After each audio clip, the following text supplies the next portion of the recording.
Hello and welcome back to the ADHD Linguist.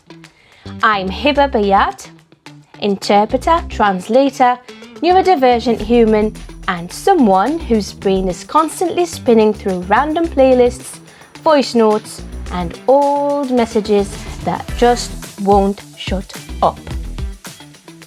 If you joined me for the last episode, Why We Hear Things Differently, you'll remember we explored how the left and right hemispheres of the brain process sound differently and how that development happens at different times. We talked about how ADHD, autism and other neurodivergent experiences affect the way we process sound. From heightened sensitivity to difficulty filtering noise. And how being bilingual adds an interesting layer to the mix. But what happens after the sound is gone? What if the words, the melody, or that random thing someone said 3 years ago won't stop replaying in our mind? What if sound doesn't just fade? It echoes. That brings us to today's topic, something called echolalia. And yes, it really does mean what it sounds like. More specifically, internalized echolalia, the silent and mental repetition of sounds, phrases, or songs that many of us experience without even realizing it has a name.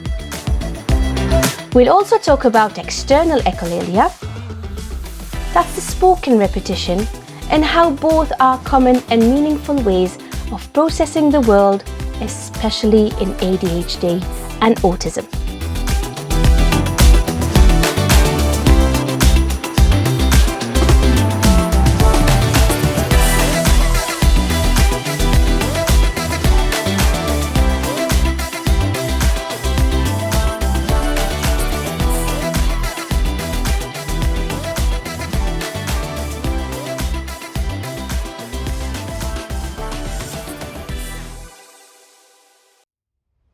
Let's start with a definition.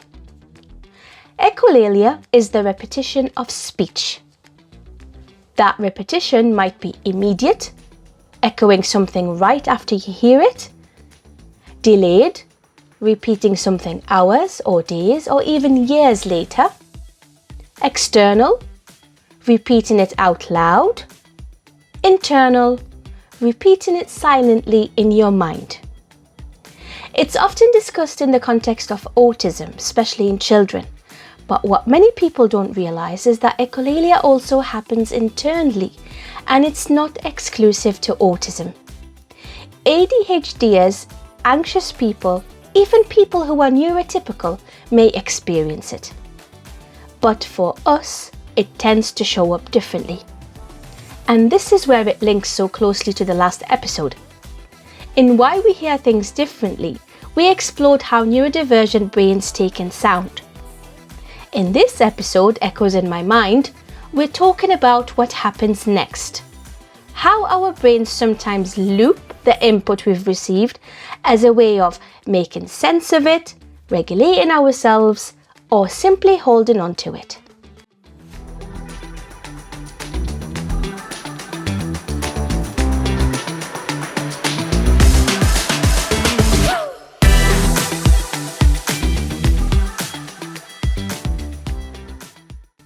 Before we go any further, I want to gently clarify something, especially if you've ever wondered whether repeating words or sounds in your mind is the same as hearing voices.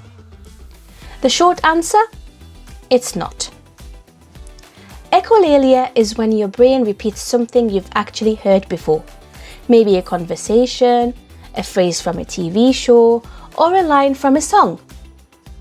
It can be spoken aloud or loop silently in your mind. And it's often linked to ADHD, autism, and anxiety. Auditory hallucinations, on the other hand, involve hearing something that wasn't there. The brain creates a voice, sound, or noise with no external source. These experiences can be vivid and real, and they're most often associated with conditions like psychosis, trauma-related disorders, or severe stress. Here's a simple way to remember the difference. Echolalia is an echo of a real sound. Hallucination is a sound created by the brain. Both are valid neurological and psychological experiences, but they're very different. And knowing the difference can help you better understand what's going on in your own mind with kindness and clarity.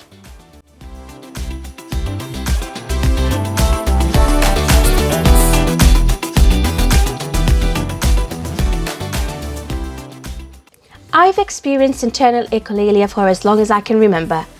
It might be a line from a show, a sentence from a conversation, a phrase that landed funny or deeply.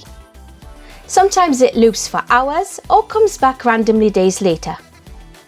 Sometimes it's calming, sometimes it's distracting, and occasionally I'll find myself whispering or mouthing the words without realizing. For a long time I thought it was just a quirk, something odd I did that no one else seemed to talk about. Learning that this was called echolalia and that it was a recognised part of how neurodivergent brains work was incredibly validating. It meant I wasn't just being obsessive or weird. I was processing, regulating, and making sense of the world in my own way.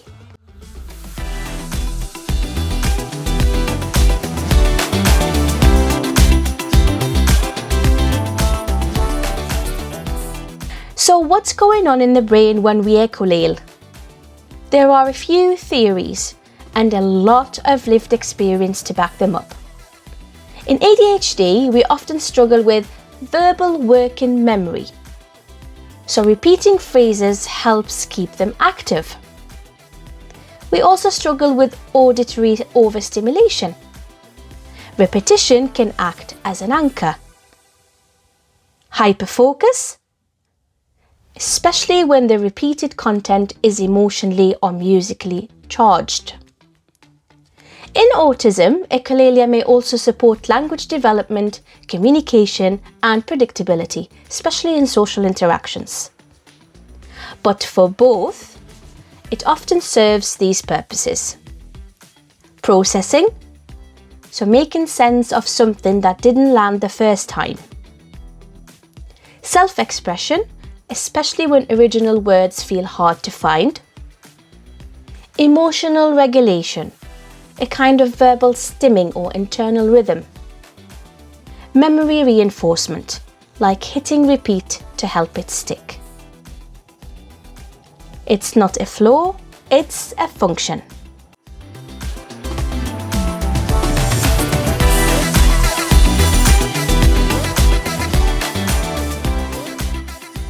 So let's break it down clearly. External echolalia. You speak or echo words aloud, and it might be repeating what someone just said, mimicking an accent or a phrase, quoting lines from films or shows aloud, speaking familiar scripts in social situations. Internal echolalia, it happens in your mind, repeating things silently. You might replay a conversation mentally, hear a phrase on loop when stressed, rehearse what you're going to say again and again, experience a lyric or sentence echoing throughout the day. Both are real, both are valid, and both are common, especially in ADHDers and autistic people.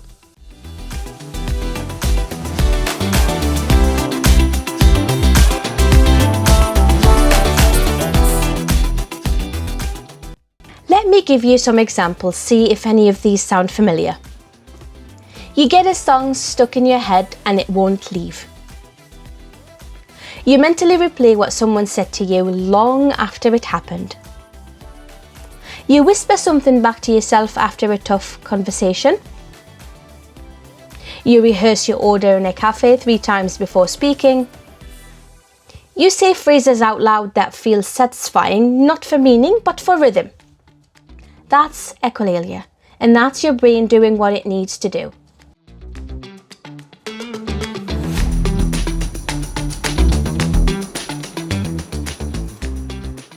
So let's reframe this.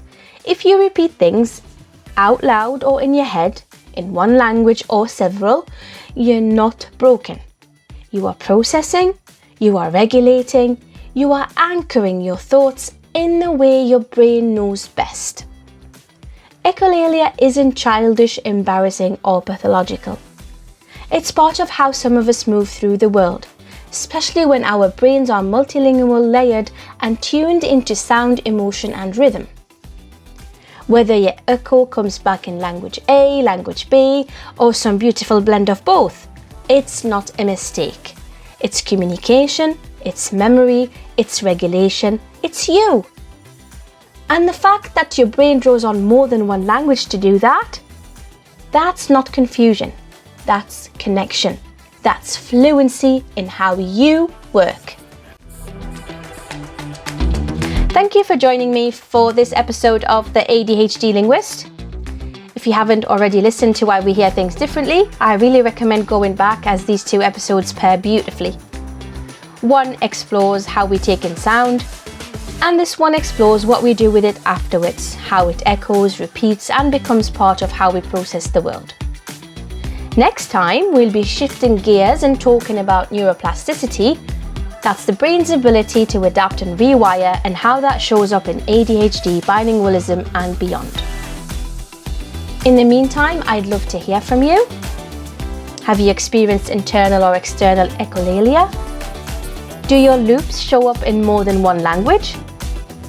Does your brain switch mid-sentence like mine does? Whether you echo in language A, language B, or both, I want to hear your story. You can reach me on socials or by email. And if this podcast made you feel seen or supported, I'd be so grateful if you'd share it with someone else who might relate. And remember, if your brain echoes, it's not broken. It's brilliant.